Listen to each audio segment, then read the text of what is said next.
Before we get stuck into the painting, I wanted to let you know about my online course. With a growing collection of weekly videos, there's always something new to look forward to. Click the button in the top right to sign up today. Now, over to the easel.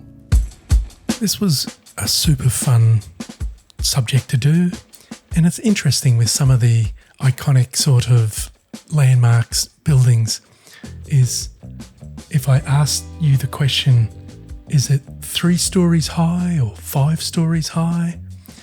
A lot of times I've been to the Roman Colosseum 3 or 4 times now, and offhand I would have said, I think it's 3 stories high. And that is where we can have a little bit of a tricky sort of situation arise. How do we visually show scale? And normally I would think it's either with a figure, certain animals. Sometimes I've put a small little puppy dog in a suburban scene where I thought, you know what, chickens wouldn't be running across the road, even though I'm sure they do. But it doesn't lend itself with the narrative, where with this one, most of us know the general height of a horse and of course figures, and we've got some horses and carriages down the bottom left. So really the archways aren't a good indicator because we don't know if the doorway is 10 foot tall or 50 foot tall. So that's where having the suggestion of a few figures up in those archways, I've probably put just a couple just to start the process, but definitely the horses and the carriages in the foreground, and then the possibility of a couple of more figures there will just help out nicely. But no, we as humans, we get our reference from things that we know, the size and shape intimately. So that's where we'll definitely be bringing in. And I don't want the horses and carriages to be every strap and bridle and every little thing. I want them to be suggestive as well, because once again, I'm more wanting to portray the scale, the size, the shapes of the Colosseum.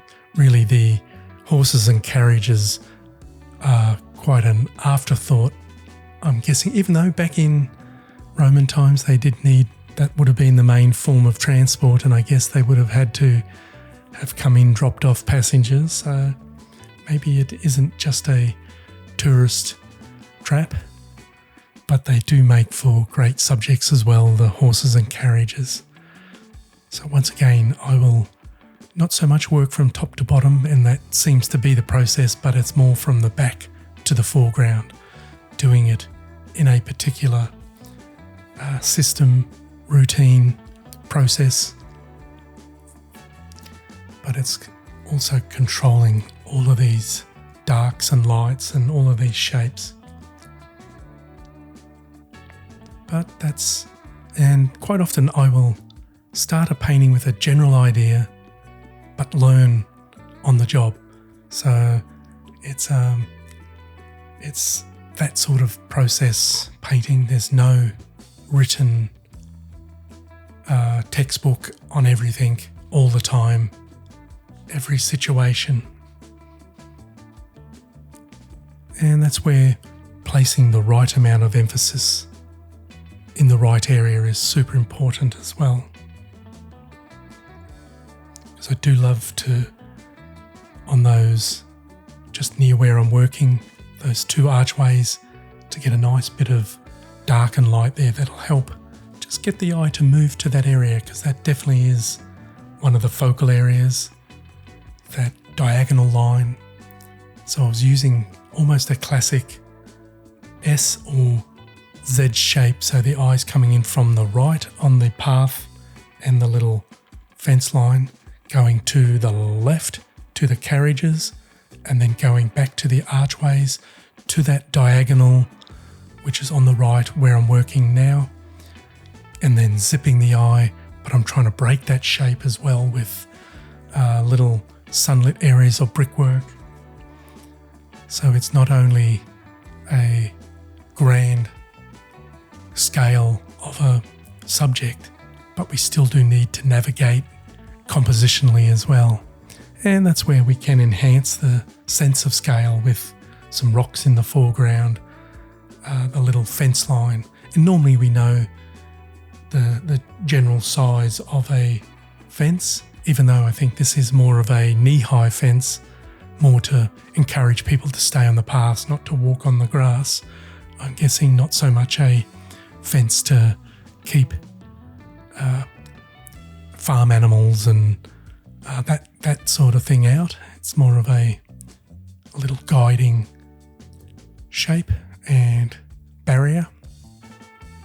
But now we're really getting the scale come into focus. And I think this bottom left with the foliage was a really fun area to do, because I knew I was going to be able to incorporate the foliage with the horses and carriages, just to tie those shapes together. Sometimes there's,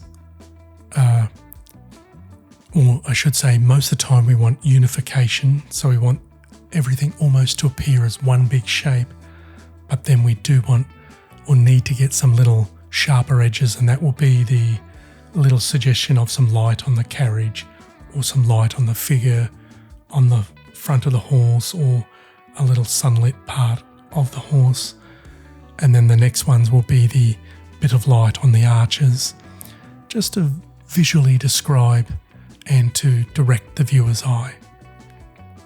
And that all does lead into the sense of grand scale that we're really trying to capture.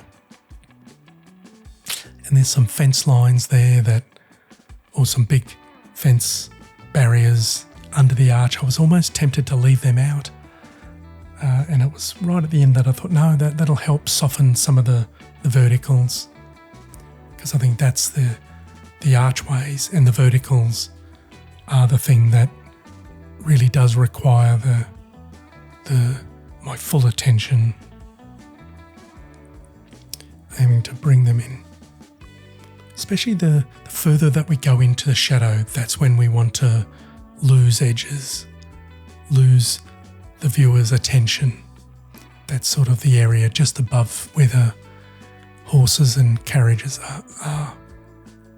And that's why the great strength of oil painting is that ability to go back in and edit, because it's the ability to edit that's what gives us the greatest paintings.